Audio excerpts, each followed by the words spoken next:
नमस्कार मित्रांनो, तुम्हा सर्वांचं माझ्या यूट्यूब चॅनलवर पुन्हा एकदा खूप खूप आणि मनापासून स्वागत आहे। आजच्या व्हिडिओमध्ये आपण बघूया अंतर्गत ग्रॅज्युएटी नियमामध्ये मोठे स्पष्टीकरण, कर्मचाऱ्यांसाठी महत्त्वाची माहिती।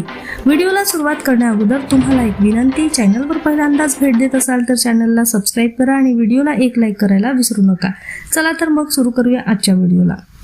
केंद्र सरकारच्या पेन्शन आणि पेन्शनधारक कल्याण विभागाने राष्ट्रीय पेन्शन प्रणाली अंतर्गत ग्रॅज्युएटी संबंधी महत्त्वाचे स्पष्टीकरण जारी केले आहे।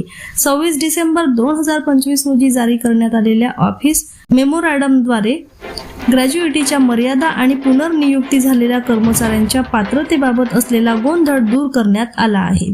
इकॉनॉमिक टाइम्स मधील अहवालानुसार या स्पष्टीकरणामुळे विशेषतः लष्करी सेवेनंतर नागरी सेवेत पुन्हा नियुक्त होणाऱ्या कर्मचाऱ्यांसाठी नियम स्पष्ट झालेले आहेत। पुनर्नियुक्त कर्मचाऱ्यांसाठी मोठा नियम बदल। DOPPWच्या निवेदनानुसार केंद्रीय नागरी सेवा ग्रॅज्युएटी पेमेंट NPS सुधारणा नियम 2025 अंतर्गत महत्त्वाची अट लागू करण्यात आली आहे।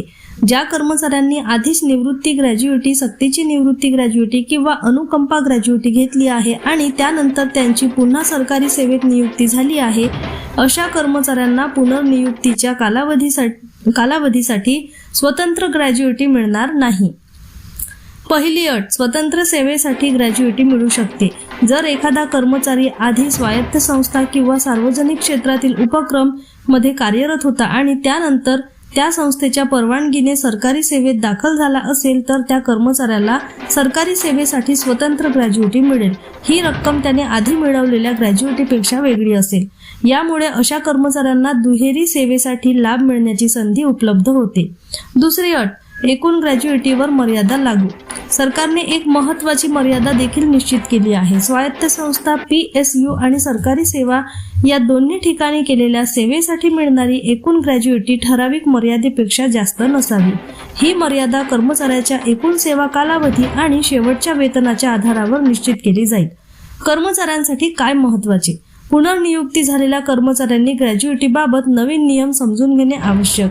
दुहेरी ग्रॅज्युएटी मिळेल का नाही याबाबत आता स्पष्टता। NPS अंतर्गत नियम अधिक पारदर्शक झाले।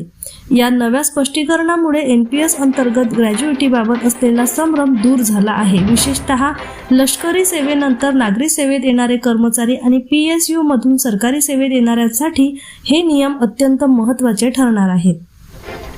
सरकारचा हा निर्णय पारदर्शकता वाढवणारा असून भविष्यातील आर्थिक नियोजनासाठी कर्मचाऱ्यांना अधिक स्पष्ट दिशा देणारा आहे। पुन्हा भेटू एका नवीन अपडेटसह। धन्यवाद।